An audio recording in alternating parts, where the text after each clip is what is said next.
crawling with psychopathic killers. Wildstar. Adventure is about to get an ass kicking. Hello and welcome to This Week in Wildstar, Episode 6. I am Jazzy, joined here today by my lovely and talented co-hosts, Nuts and Cabal. How we doing today, guys? Hey, how's it going? Doing good. Not bad. Glad to be back. Looking forward to it. Yeah, we had some technical difficulties last week, but we got it fixed, so shouldn't be a problem anymore. Sorry about that. This week, we are going to talk about Pax. I know we're a little late to the party on that, but we want to talk about Pax. So we're going to talk about Pax. Also, we have an article from Zam.com. Interview was done with Jeremy Gaffney, talking about the current state of the beta and what the future will hold for Wildstar. Stick around. There was a lot of information released at PAX and a lot of exciting new information that I really think we could go over, from 20 to 40 man rating to elder gems and imbuements and all sorts of kinds of things. And of course, the thing everybody's heard about, pink, so we can talk about that too. That pink dough. Pink. Yes. And, to me, the information they showed was phenomenal, which obviously a lot of unseen stuff, which was great. Yes. And I was kind of sitting there watching it. It was like, it was just so cool. It was like, I wanted to do a faceplant to my keyboard. It was like, yes, this is awesome. When can I do it? Yeah. When watching it, I didn't think I could be more hyped for this game than I already was. That went up about 10 more notches. Absolutely. Absolutely. I didn't think that was possible, but good job, Carbine. Yeah. One of the neat things that I thought that they were doing was, one of their terminologies. I mean, they want to, instead of having things such as, trash mobs that everybody calls trash mobs, they want to call things base population, which is neat, but at the end of the day, I'm yet to see, is it just still trash mobs? And once you kind of get going into it, is it going to be a trash mob at the end of the day? But we're going to call it base population, and that's cool. The neat thing that they did point out about that was that even your base population mobs will drop some good loot. Mm-hmm. And I think that's good. They're basically making the point that it's about, they want you to have fun through the whole content of that raid, not just, mini boss or main boss. They want the whole thing to be fun. Yeah, they even said that the base population mobs will be kind of like a mini boss sometimes, that they'll be their own little puzzles or challenge. So they want to make sure you're having fun from beginning to end of the raid, not just, clearing mobs of little weak things so you can get to the fun part. Right. And they said that they really want to make everything fun. If something wasn't enjoyable for like every role, like DPS tank and healing, then they would go back and change it to try and make it as fun as they could for all parts of a raid. They literally said that they looked at every second of the raid, what people are doing in every single second. And yeah, like you said, they wanted to make sure that every person, every second is doing something and having fun, being engaged. So, which you think about the time and the commitment and the effort to that concept is just, I don't know. I'm excited for it. I think that's just going to be outstanding. I think that's going to be really cool.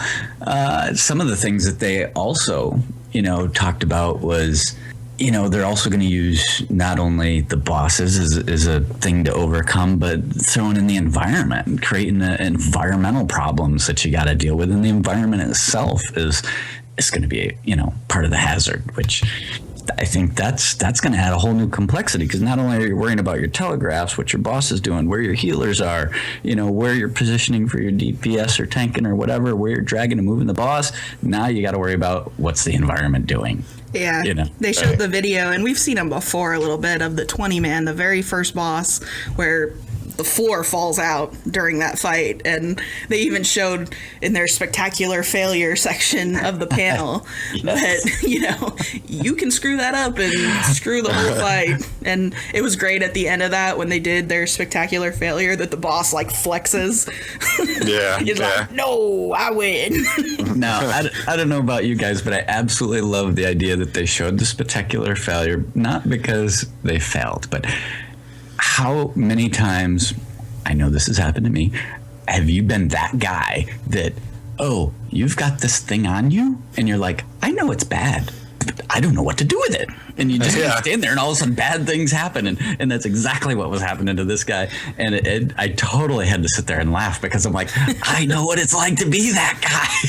Yeah, and they were laughing maniacally. They're like, ah! It's so great. They love it. They want you to know when you've messed up.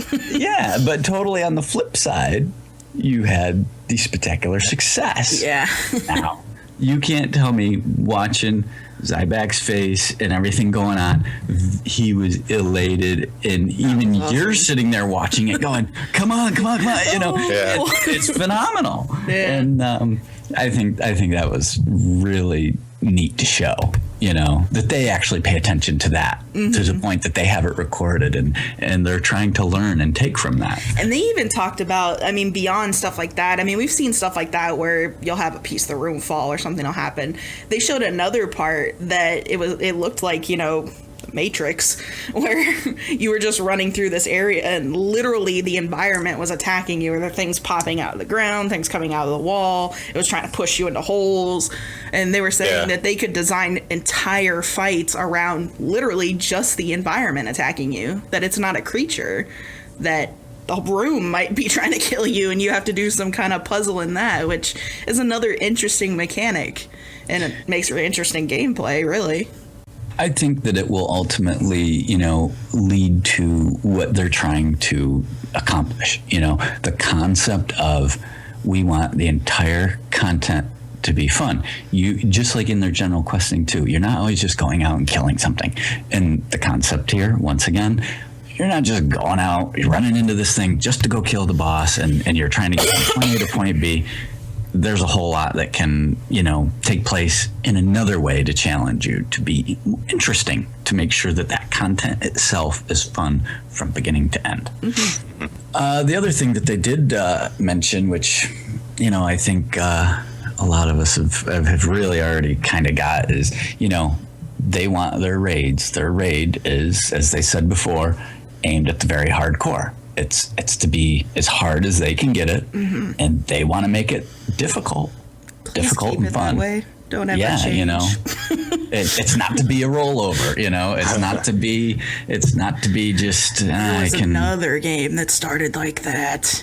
This is true, but you know, but you know what? To speak of that, though, you know what I wonder is how many people look at or look back to, say, vanilla, whatever, and do they have that honeymoon effect, you know, that they look back on it better than it potentially was, that they remember, that what they remember it to be is more than what it really was at the given time. See, and for me, that's part of why I feel like the 40-man raid concept might not last. I mean, I know we've talked about this before, but it's a good idea on premise. Yeah. But yeah. I still, and it's I people kind of are looking at it with the rose-tinted goggles, you know, as they say that, you know, you remember hanging out with your friends and having fun with your guild, and it was a huge event, and that's fun. But the actual raiding was a pain in the ass, you know. It was hard to set up. It was hard to keep people. If you wiped once, 10 people left. You had to go find more. Like, it was crazy. So, I mean, I'm glad that they're sticking. They want it to be hard, but I think they can make it hard, you know, in a 20-man environment too, you know? I agree. I think that the 40-man is a noble thing to go for, and I think it's a great concept. But like you said, on paper versus reality, when the rubber meets the road, I don't know if it'll hold. It's just so many, the logistics of it with that many people, it's going to be difficult. It'll be really hard, yeah. So another thing they talked about involving like raids and endgame is the Elder Gems, and they're kind of like, I'd say like the currency for like in WoW. Hate to go back to WoW, but swear they had put $1 in. They had the I forgot what they're called, but they had the points you get from, you know, doing Justice points, Justice points.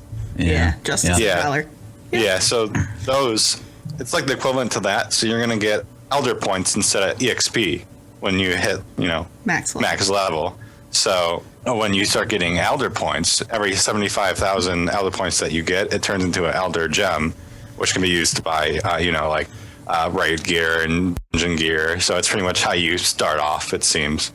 Can't you also get costume items and mount customization items as well? Yes, Yeah. I was about to get to that actually. So you can get costume items, which is like gear, like we talked about this before. It's just you just put in your costume; it has no sort of stats on it, and then you can get mount customization, which doesn't do anything for your mount. I think, right? I think it's just like Not right now, cosmetic. but they've talked about maybe adding that in the future. It did. Yeah. Okay. Right now it's just cosmetic. Yeah. So for now, mount stuff is cosmetic. So they have a capped amount of elder gems that can be earned per week. Is it 140? Yeah, and that's just from the XP conversion. You Right. can only get 140 per week. But there's other So, methods of earning them in the game as well. They just haven't revealed them yet. Right. So it's kind of like, just like, wow, oh my God, I'm going to put so much money in the swear jar. We need a counter or something. Yeah, it's just kind of like your starting gear. So like when you're first starting, you get to the end, the max level, and you want to start doing dungeons and raids. You have to get certain gear score or sort of good gear. You can't have like PvP gear. So that's kind of what elder gems are for. They're just like, they're not the primary source of gear that you're going to get. You're going to get your main gear from, the good gear from raids and dungeons. So One of the neat things I thought they tied into this whole Elder Gem thing, which I thought was really cool, was the fact that they made the comment that it's not going to be the way to get gear. It's going to track that if you killed a raid boss, and if you've killed that raid boss, then you can get access to what that raid boss may have dropped. It's not going to be like you can, with the Valor points, whatever, you just get enough of them, you can go buy whatever you want. You have to, at some point, basically unlocked that gear by killing that boss at some point to say, yeah, I have accomplished that task.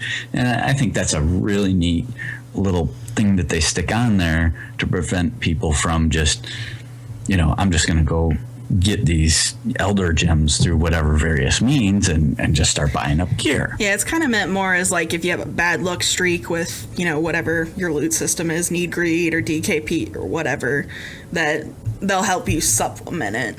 A way of throwing people a little bone, but yet not throwing the game away either. The one thing they weren't really clear on it about what the gear actually is.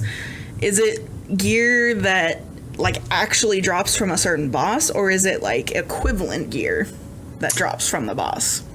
right.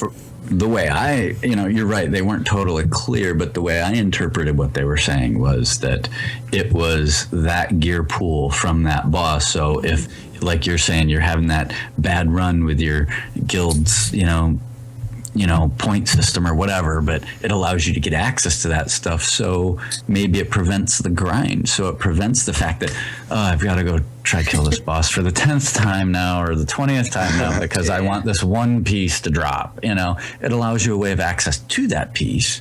And I like that they make sure that you have the experience, that you have earned what you're Yes. getting. And Yes. they're very much about making sure that the best stuff comes from the hardest content. Yep. So you need to earn it. And I love that they're sticking with that. Please don't ever change. Again, that other game did that. I'm not going to say it. I'm keeping my money. The other game did that. And we all know it's, a lot easier, a lot more accessible now. I'm not trying to talk crap about that game, but It was successful for its time, but yeah. So I not really hope sure. they stick with that. Not sure I know what game you're talking about. Yeah. No. I Mind elaborating? This one no. called Wildstar, I No. think. No, Yeah. not that game. WildStar's the only game I play, so I'll hold your feet to the fire if you say the other one. keeping my money. So next we have imbuements, and imbuements are kind of like status effects on your weapon, but you have to do a quest for it. So I know in like every tutorial area, there's you get a weapon and you have to go do something to get that status effect. Yeah, I got one. I started a new warrior last weekend when they did the last beta, and I got a weapon off of a quest chain, I believe it was. And as soon as I equipped it, it put the quest in my quest log and said, go kill this big baddie that's up the hill over here, and we'll unlock an ability. It gave me an extra dot. I think they said it was a bleed or something. Yeah. If I went and killed this big baddie. So I went up the hill. As soon as I killed him, it lit up, and I had this extra bleed that I could do. And I think I was like level 5. 5. So you can get those pretty early. Yeah, I kind of like that they have those. It's like you have the weapon, but if you want to make it stronger, go kill more things, you know, or do something to make yours better. Yeah.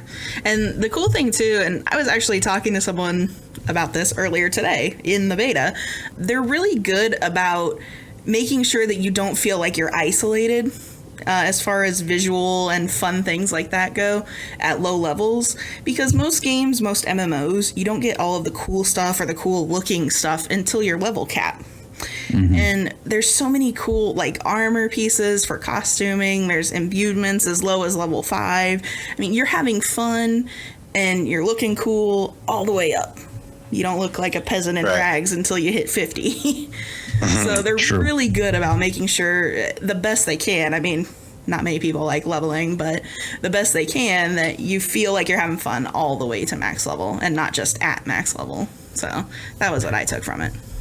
Constantly say it seems to be a theme with them that they want it to be fun, and you know they're doing good at that, you know. But speaking, you know, you mentioned max level, and did you see the imbuement list on the max level weapon? All I gotta say is, oh my god, Wildstar goes all the way to pink. It was like the list. It was legendary. It was talk about a laundry list of things that you would have to accomplish. Yeah. Holy cow! I was there smashing my face on the keyboard, going, "Oh my god! Do you see this? This is insane! There's no way." But I mean, that is the absolute best weapon you're gonna get for your class. So again, going back to the whole, you need to earn it. You need to earn it. You're gonna have to do a ton of stuff. Yeah, that was. It took up a whole screen when he moused it. Yeah. He actually said at the end of that quest chain that, as an example, I don't know if it's like this for every imbuement quest chain. I would think so, maybe. But you have to kill two 40-man raid bosses at the same time. Oh my. Yeah. And they're not bosses that you're going to know. These are ones that are only summoned for that quest. Which is just a whole nother of ridiculous. I mean, you sit there and think that if they're going to make their 40-man content and they're looking to make it that hard, that you're taking your group and you're taking down a raid boss and then or it summons directly thereafter or at the same time. Yeah. Yeah. So that was another thing they didn't really clarify either. They didn't say if like one dies then you kill another one, or if you're literally fighting them both at the same time. I don't know, but either way, I think I would have a little bit of pucker factor going on. I would just be like, oh boy. Yeah. You talk about you need to be on your A game. You need to be on your triple A game. Let's just hope that there's some more floor left, some more floor real estate by the time you're getting done, right? I can imagine, that boss, the first boss, as the two at the same time. Oh my gosh. Talk about spectacular failure. I'd love to see those videos. That'd be great. I think it'll be a long time though before anybody sees that. Honestly, we're probably looking at 6 months to a year. I would say at least before you see that. But we thought that legendaries were hard to get.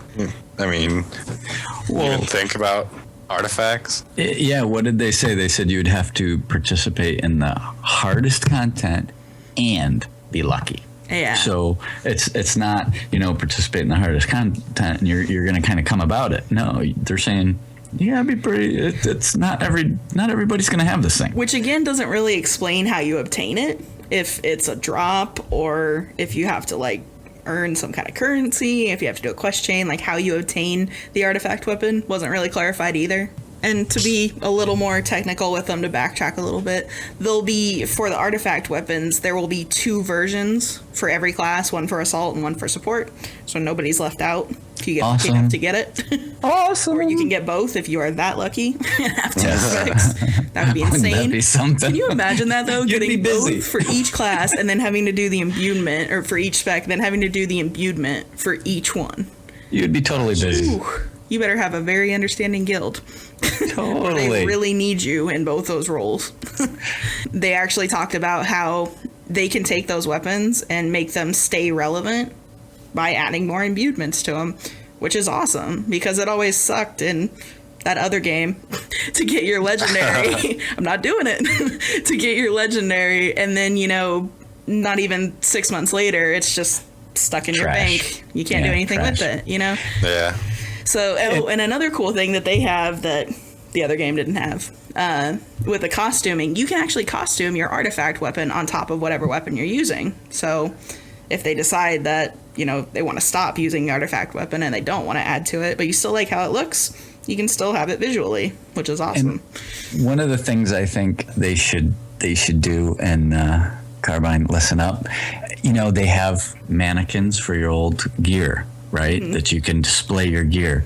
Well, you need to be able to make your weapons, your older weapons, mountable for your wall, or a weapons rack or something that you could take your old weapons and be like, oh yeah, I'm going to put that bad boy right up there over the door. You heard it you here know, first, Yeah. folks. or right over the fireplace, you know. I think that would just be add that extra yes, you know. What else could you say is yes, That is that a I need really my good weapons. idea. Yeah, because you can only have like a certain amount of mannequins in your house, right? Like 6 or 5, something. yeah. And even Five. but don't you get those super cool weapons that you're like, Yeah. you Yeah. know, you want to still show it, have it, whatever, see it. You're like, that's just cool. You know, to expand on that system, they could just do that for anything, really. If you have a little plaque you want to put up and throw a Yeah. berry on there or whatever.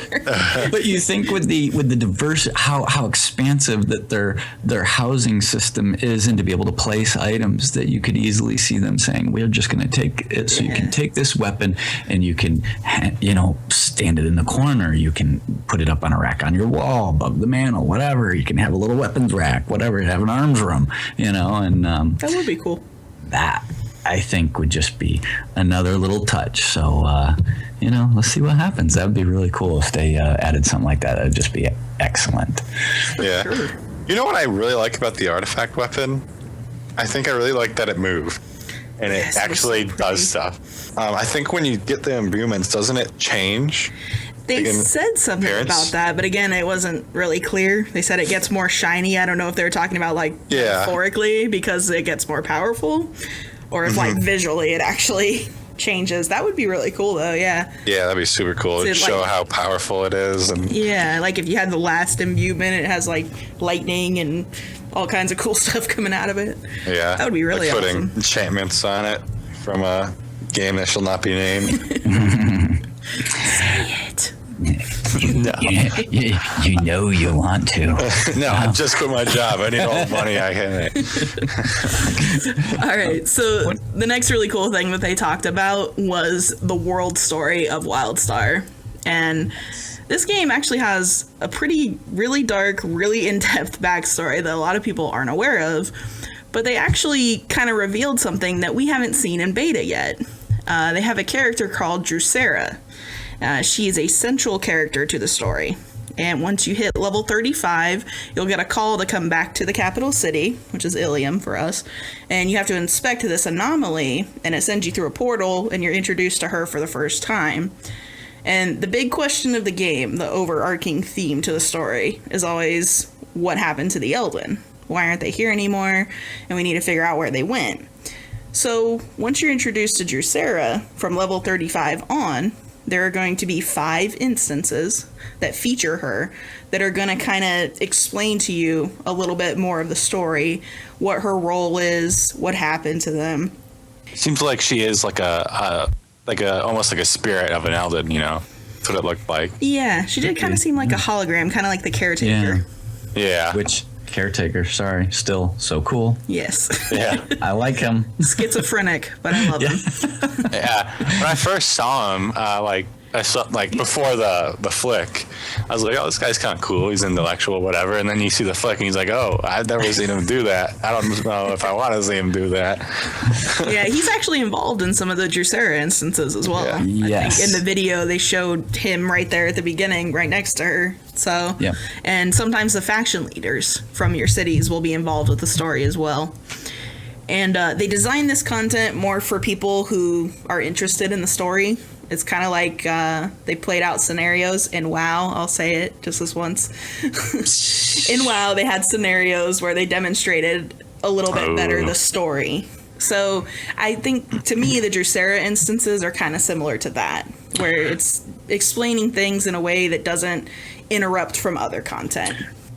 they're also talking that it's going to be solo endgame concept stuff, and they're not ignoring the solo endgame. The fact is that they're very interested in the solo endgame and to provide stuff for people to do, and this is part of that. To help you. These are soloable instances if you want. That you can go in there and you can experience, solve the puzzle of what happened to the Elden and to really get through that story in a better way to me, because I'll be honest, when I got to read this stuff, I can read, but I'm more interested in moving on and give me I need it in another media, Yeah. and I think that's their way to deliver it. And I think WildStar is really good at making things that are optional, like for other people. Like, you don't have to do these. I like that they have options that aren't, required and mandatory to that, progressing. But I mean, there's still fun things to do. At least I think so. But I'll probably still do them. I don't know if I'm that interested in the story, but if they can dish me that story in a better media than just reading. I know they're trying to limit the reading to X amount of characters and to really keep it condensed and bite-sized, but yeah, you can even tell that with just their quests. The way they deliver questing is quite small. Yeah, they're not looking to give you some lengthy book, but if they can deliver me this content in a way other than reading, where it's more engaging and I'm taking it in, I'll do them. I know I will. Yeah, and like I said, they said there's going to be 5 of them before 50, and then they've already got it planned that once we're at cap, they're going to be releasing regular content updates that'll add to that story for her. So we'll figure out what happened to the Elden and what the big problem is now and what we have to do to take care of it. One of the things that they also had going on there at PAX East and was quite the big talk was the Rousdower plushies. Yes. They were on sale. I need someone to get me one. I mean, I didn't get one, that's for sure. But you know what? I also saw them sporting some WildStar shirts, of course. And but all I got to say is I want that hat that old Joe Pipora was wearing, and I think that was quite the hat. I'm like, give me one of them. I want one. WildStar, let us buy things. Yeah, throwing money at screen. I'm sure that they will have a store with said items because people are obviously willing to give them money, and I'm sure they're not. At the end of the day, it's business. They're not going to turn away the revenue. So, but a little impatient. Would like to get to that part. So you know what's ridiculous though about those Rozdauer plushies? I checked because I knew somebody would on eBay. Oh yeah, on they're Saturday there. After there was one up that was like $60, and they were $18 at PAX. I was trying on Twitter. I was like, I'll give somebody $30. Buy me one of these Rozdauer plushies. I wanted one so bad, but they said that if they were popular enough at PAX, that they might sell them on their website. And the cool thing too is the Rozdauer plushie actually started from a fan petition. That was another thing of them listening to us, because people, jokingly, I'm sure, were all up in arms about the abuse the Rozdauer were getting in all the class videos. So somebody made a petition, and they said if they got enough signatures, they would make them and sell them at PAX, and that's what they did. So hopefully, it seems like they were popular enough. A petition for the saving of the Rozdauer. Yes, stop the Rozdauer abuse. But yeah, I just want to buy anything. Another thing that's really cool that I would love to buy, the soundtrack. I was really hoping I would get the soundtrack with the deluxe edition. So sad. Well, I sit and think about the music soundtrack, which they're gonna have to put out somewhere. I would think they're crazy if they're not. They have it all in place. It's there, but just they do a phenomenal job. It's not. I don't believe it is synthesized music, which that's all is orchestrated. Amazing. But again, it just goes to show that every department they have is doing phenomenal, from their flicks with their voiceovers and the people that come up with this stuff. I mean, it's just hands down entertaining, and you can watch it over and over and enjoy it. That dev speak. Yes, that I dev watched speak. it like 10 times. Yes. One step at a time. Yes. All right. So a big thing that they revealed at PAX was obviously the Warplots flick. We got a look at that, which Nuts loved. I can understand that. I like both. I like both. But Dev Speak. Oh my god, I cried. Yes. And I watched. You know, I'm a little more with Sarge, though. Sarge Entertainment, I have a point of reference, and I can relate. And, you know, and I know this is what they're going for. He looks like he's walking around there like General Patton, and I'm sure that's what they wanted you to think in your head. And they did it. They pulled it off. And it's just, both of those videos are just hilarious. Yes. They're so Actually, great. so good. So another thing too that they did on Saturday after they did the original panel, they sat down and WildstarFans.net was invited to a private discussion, basically, for an in-depth look at Warplots and how they might work. So what they found, this is on their website, we'll leave a link to the article. Warplots are WildStar's 40v40 PvP feature for max level characters at level 50. They're built and designed by a war party, is what you call it. And the war parties themselves actually have like a guild type structure. They have a bank and it has ranks and permissions, and you can store all of your stuff for plugs there. And once you have your war party created, players in your war party have access to the build map, which is what you build before you start a match. It's a top-down view, so you can see where everything is, which is a little different. I kind of wondered how that would work myself, like how you would see where everything is. All right. I think top-down view is really going to lend itself well to, you know, let's face it, these are going to be quite intense, and you're probably going to have this component of the game can probably be in the entire game in and of itself for the right person that's looking for this kind of play. I mean, they made this may be all that they do. This is maybe all that they do, and in that top-down view, I mean, they're going to be coming up with strategies and everything else. And I really think that top-down view is really going to lend itself for them to be able to say, okay, this is how I want things to be, and I think it's going to be good. And the war party leader can invite people to help them set up the map as well. They just have to give them permissions, you know, with the ranks and everything I was talking about before. And the Warplots themselves will have 7 major areas that you can place plugs into. And when you open up your little interface, they're all on the right side, the ones that are available to you. Now, the cool thing, especially because I'm an architect, I love this. Some plugs are available to everyone. Other ones you have to get from either getting a really high rank in your Warplot team, or you have to buy fab kits from architects. Mm-hmm. Yay! I think one of the problems though is like going back to like even with like raids, 40-man raids. I think it's gonna be hard to get a 40-man team for a Warplot. You know, They actually have an answer for that. Yes, Oh yeah. Yes. Ooh. They have a system called the mercenary system, and they talked about that briefly, I think, in the Yeah, and the Death Dead Speak. Speak. Yes. They got Yes. that Chua, crazy Chua guy. Yes, what that system is if your team doesn't quite have enough people, you can queue up for the mercenary system, and other people that aren't on a team can queue up for this as well, obviously, and you'll be put into a team based on your rating.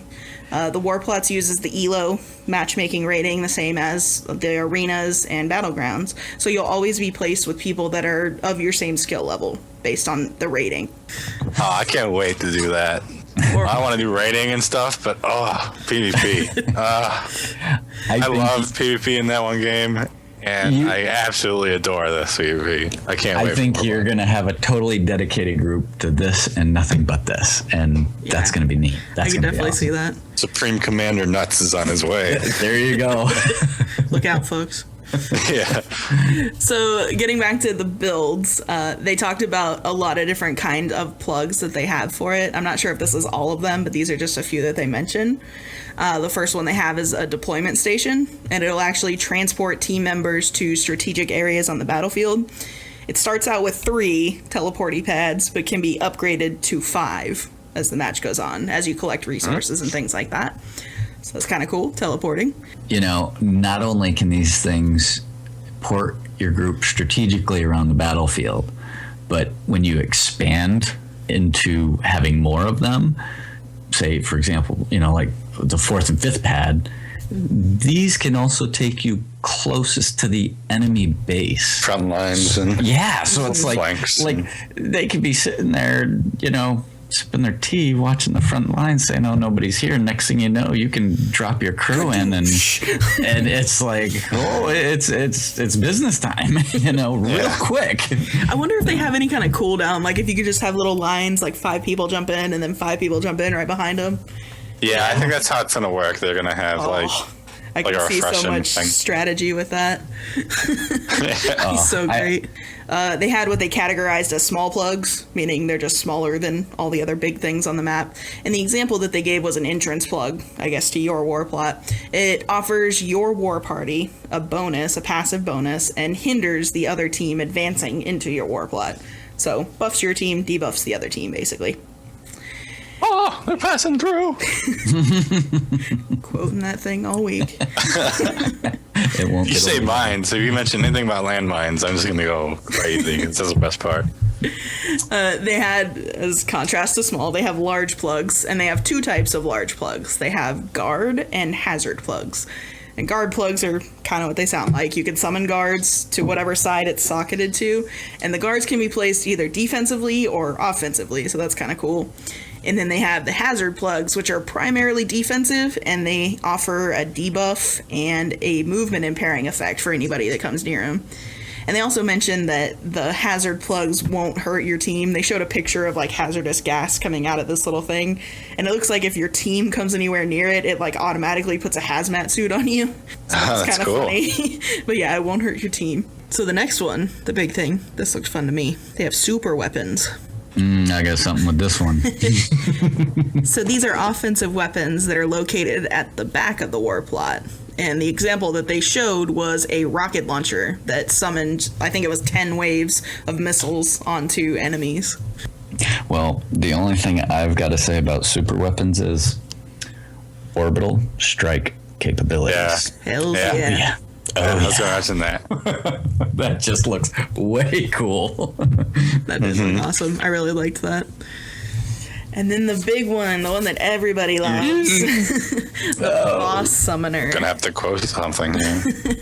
When you defeat a boss in a veteran dungeon or raid, the boss will have a chance to drop a boss token that can be used on the boss summoning plug in Warplots. When they're used, it summons a 20-man version of the boss. But this is something I didn't know. That token is actually consumed on use. Yes. So for each match that you want to use a boss, you have to have a new token. Which is great because people won't be placing or pulling these things up haphazardly. They're going to sit there and say, do I need to use this thing? Strategy. Yes. And then another thing they said is that some boss tokens, will be able to be purchased from a vendor. Oh, I'm trying so hard to resist the quote. The thing that I think is really neat with these ability to be able to summon the boss is that if you summon a boss, great, it's just going to be a whole lot of pucker factor for everybody on the other team. And you can imagine if all the squishies that decided to go for this thing, your healers and your tanks better be on their A game too. But the thing is if the other team then summons their boss, it turns into basically an epic fight between the 2 bosses. Yep. Which is cool. And even Jen said during the presentation that they didn't want it to turn the wave of the war. They didn't want to just all of a sudden you didn't want to sit and be able to summon this thing, and next thing you know it's just going to wipe everybody and then nobody has to play. You just kick back and drink your tea. It's a neat way for people to see the raiding content, because let's face it, some of these folks could be the really hardcore war plotters that don't get into the raids as much, and it allows people to see that, which is neat, and maybe gets their curiosity going and want an interest to it. And I don't know. I'm just sitting there thinking, if I were on the other team, just a whole lot of pucker factor going, oh, yeah. boy. Oh, Not only boy. that, you're fighting a 20-man raid boss and also everyone on your team. So you got like 40 people fighting. Right into the other base, too. Just chaos. I mean, oh my God. What do I do? What do I do? I'd be running in a circle and hide. I don't know. There's this big, we're all going to die. Yes. Oh boy. And then to get a little more into the nitty gritty of it, the currency for Warplots is called War Coins. I believe I read somewhere that when you first start your Warplot, you're given 200 War Coins to start out. To earn more War Coins, you get them by participating in Warplot matches, by winning Warplot matches, by killing other people, and by disabling all their structures and taking their resources. So there's quite a few ways that you can earn them. They all have to be within the match, though. Which also, there's many ways to win the match, whether it's controlling the resources, destroying the generators, or just flat out destroying the enemy. I mean, so when they're going into creating strategy again, there could be many different ways that you're saying, I'm going to win this thing, and that's going to be neat. And they've actually talked about before, we'll touch on this again, this Warplot PvP is where you're going to get the best PvP gear rewards from, because it is the hardest content of PvP. So, and then at the end of each match, just like, a battleground or arena or whatever, you're going to get the loot bag, you're going to get prestige, and you're also going to get elder gems, because it's endgame content. So that's a lot of fancy rewards and cool stuff for you. All right, so we got a really cool article from Zam.com this week. It was an interview that was done with Jeremy Gaffney, who's the president of Carbine. Gaffer. And, props to the gaffer. He actually gave us a lot of really good insight on the beta as a whole and what he thinks is the future for WildStar. So some general information that he talked about, and pretty much all of these are quotes from him, but I'm going to kind of paraphrase. One of the biggest things that the game has going for it is the amount of content that the game is releasing with. And he thinks that it may be the only MMO in history to launch with this much content available from day one. And I really think he has a good point there, because there is a lot to do in WildStar. There's almost an overwhelming amount, and I think, I don't think that's a, small statement or a boastful statement. I think it's pretty accurate. I mean, there's a lot to do where you actually have to decide, what do I want to do? Yeah. And there's something for everyone. I mean, all the way from, like you said, the solo player to a casual player to the hardcore player, PvE and PvP. Even the lore hounds with the Dracera instances. I mean, everyone has something in this game.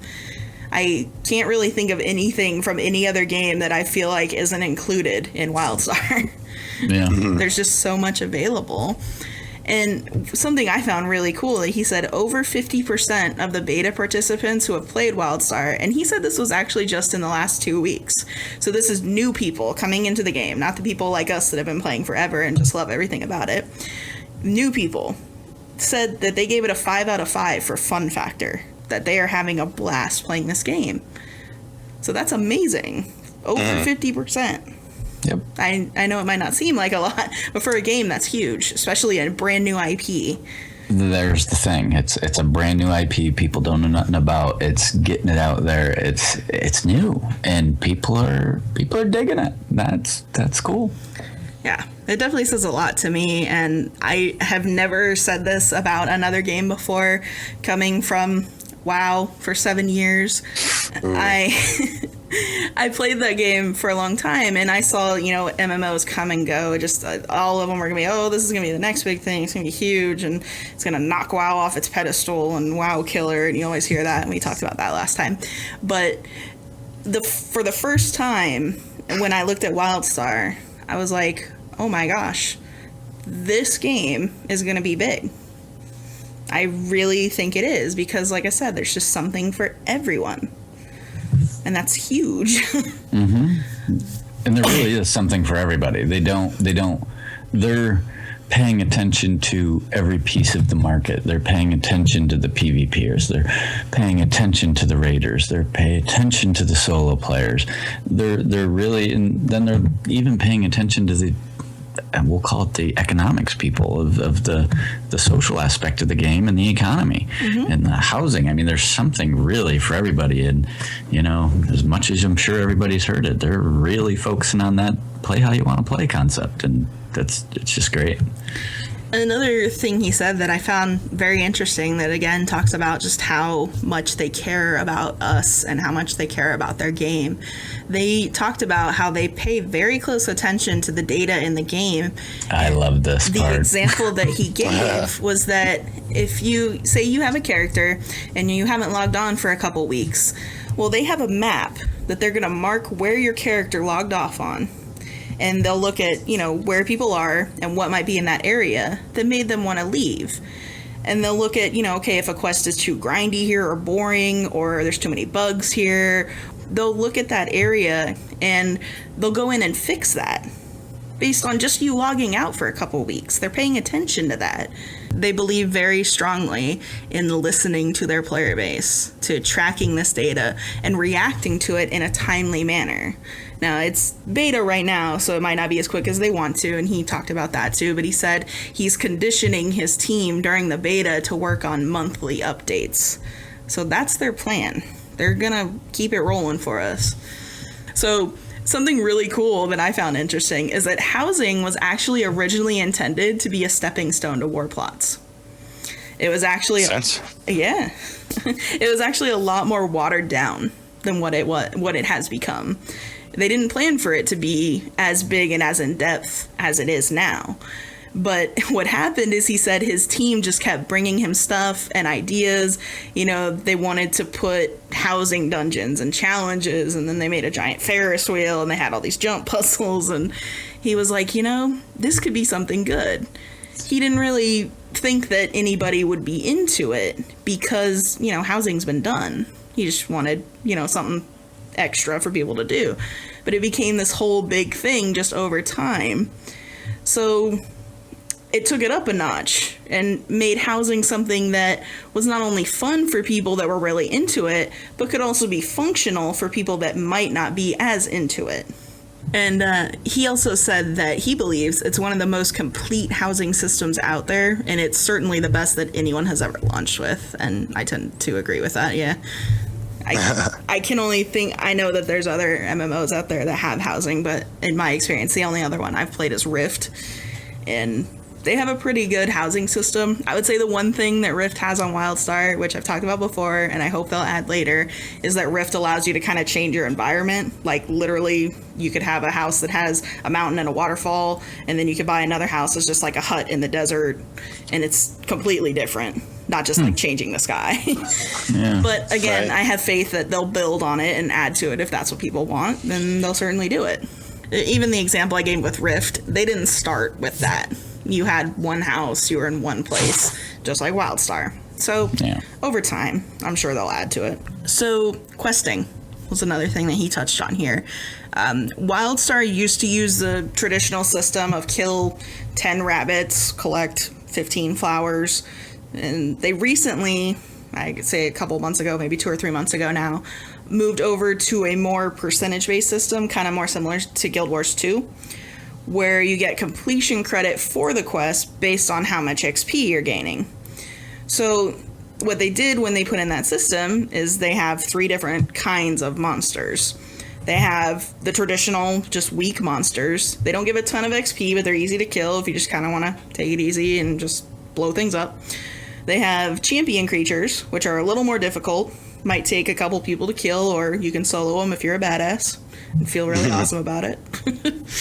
And then they have group bosses, which take obviously a group of people to kill, but give you a lot better loot and fill a lot more of your quest bar.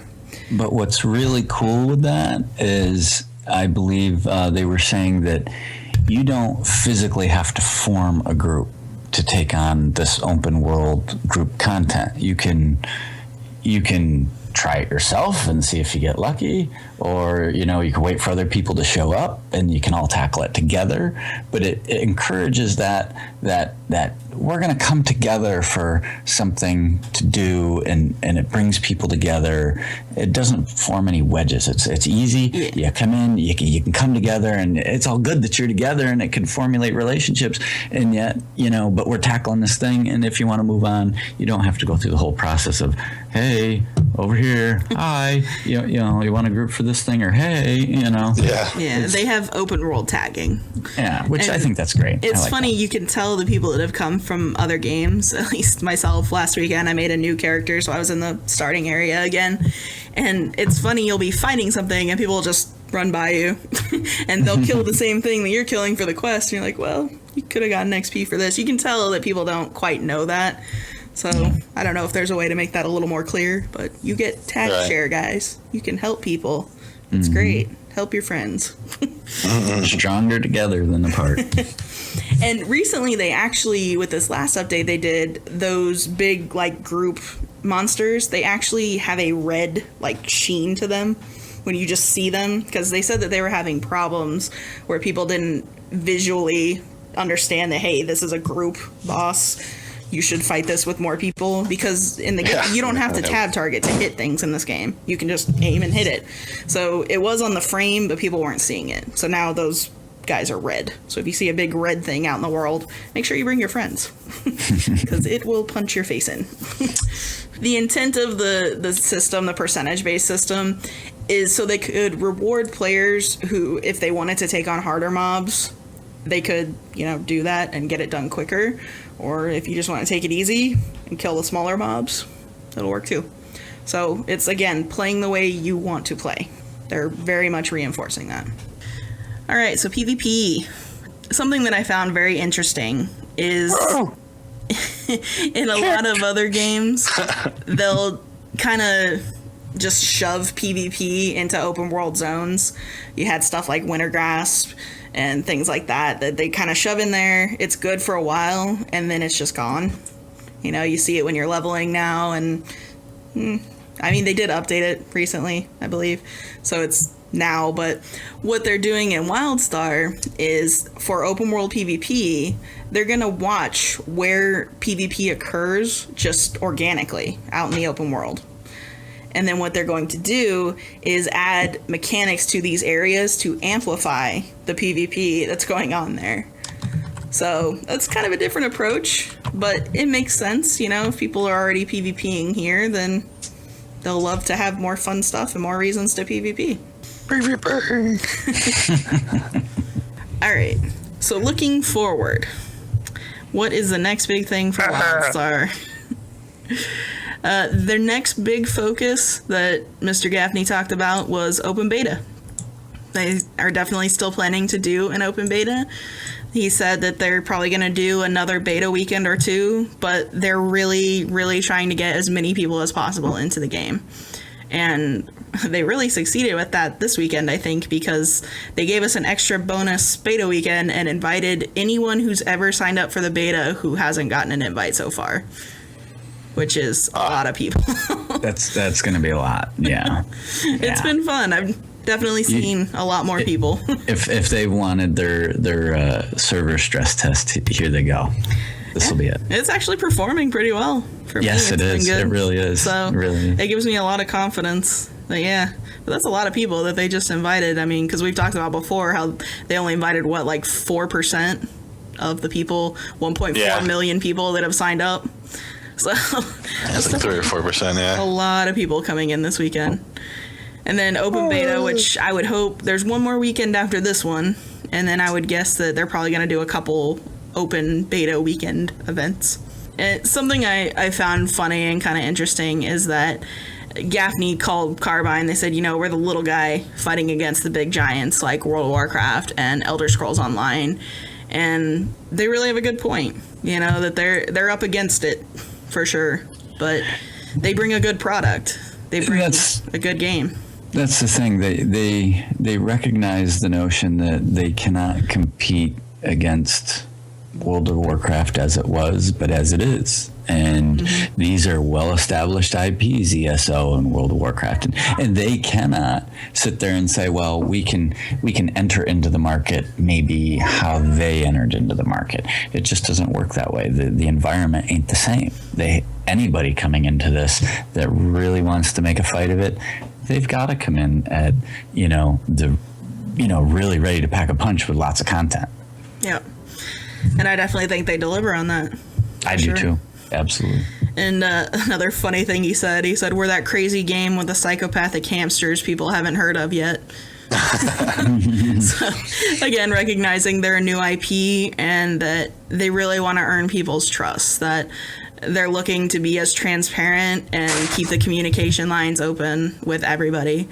And the last thing he said in here, I'm going to directly quote because this is just incredible.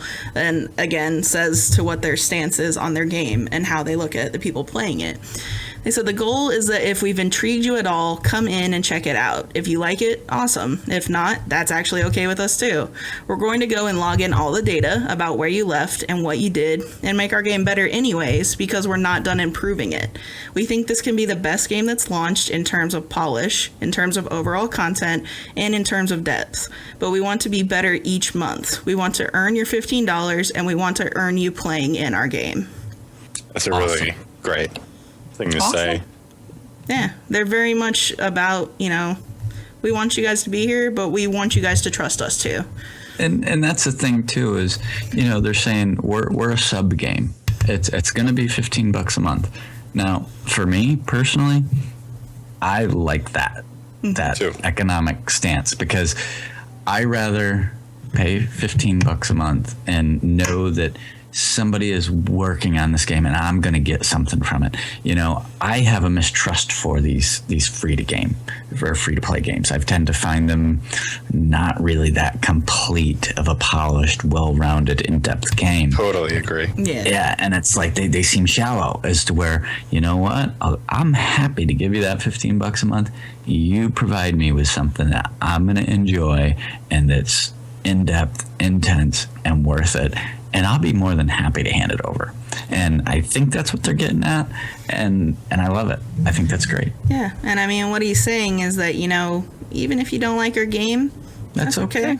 You're still helping us to be better, and we appreciate that. Because we're never done improving our game. And it's not going to be for everybody. That's why there's so many MMOs out there and so many games out there. There's something from everybody. Not every human being is a cookie cutter copy of everybody else, and everybody don't like the same thing. It would be awfully boring if we did, Yeah, for sure. And the other thing, they're earning our trust. They recognize that they're not just gonna say, "Oh, we got your money. Okay, we're not gonna do anything anymore." They want to earn that, and that's incredible too because you don't really see that from games. No, you really don't. Which I think is gonna. I think it's gonna be huge. I think it's going to be a great game. I think lots of people are going to love it. Extremely diverse. I mean, it covers the fantasy aspect. It covers the sci-fi. It gives people a fresh new thing, and I think it's really going to go well. The one thing that I did want to add, congratulations to Carbine. I mean, they've gone gold. The game is being produced. So one way or another, we're talking it's gone out. It's being manufactured. So they're saying ready for it. Yeah, we're ready to launch. We're ready to send it. And, at this point, there's no turning back, basically, because they're making it. The copy's gone out. So it's getting hard copied, so congratulations to them. I think that's a big milestone and a good pat on the back because I'm sure everybody's worked extremely hard to make what game we do have. And it's the hours have probably been amazing. And they've probably sacrificed a bit of their own time to create it. So I just wanted to give them a pat on the back. Congratulations. I'm sure they're celebrating a little bit there with that, Yeah, and you really got to appreciate what they do there. Like, they're not only making a game that they want to sell and get money for, they also want us to have fun, and they made sure that everyone can have fun. And if not, then they're going to make it better, like we just talked about. That they're going to make it better for the people who do like it. And that's really, great. They're not... If the people don't like what they're putting in, they'll take it out. They're doing it for the people playing and not just for themselves. You know what I'm saying? Obviously, they're doing it for a business as well, but they're also paying attention. Yeah, we got a little over a month. Are you guys excited? That's so close. I'm ready. Totally ready. So close. Think about when we started this 3 months ago, how far away that was. But, yeah. It did seem far. It did seem far away. It was like, are we ever going to get there? I'm just going to keep playing beta and everything's going to get wiped. But now we're coming down to it. And one of the neat things, too, is they do say, you know what, a lot of places they have their beta testers and, you beta test and you get in the early sneak peek of the game and that's it. And that's the end of it. And they wipe everything and there you go. At least they are willing to recognize their beta testers, whether it's, you know what, you get to keep some of the costumes, or some mounts, or whatever the case. They allow you to keep mystery a few boxes. things. Yeah, the mystery boxes. I mean, they're saying, hey, thank you, and that's pretty cool, because thank you to them, and they're saying thank you back, and that's super cool. I like that. We love you, Carbine. Yeah. Don't let us down. Yeah, I could have some complaints, but I won't. They've done an awesome job. They've deserved every bit of it.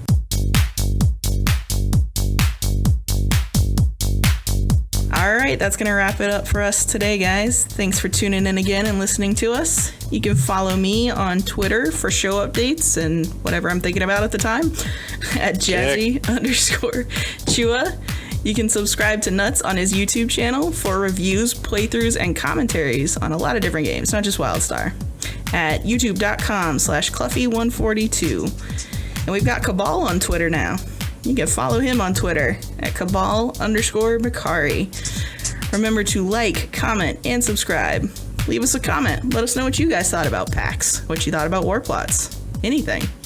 And we will do our best to respond to you. And we will see you guys next time. Thanks for tuning in.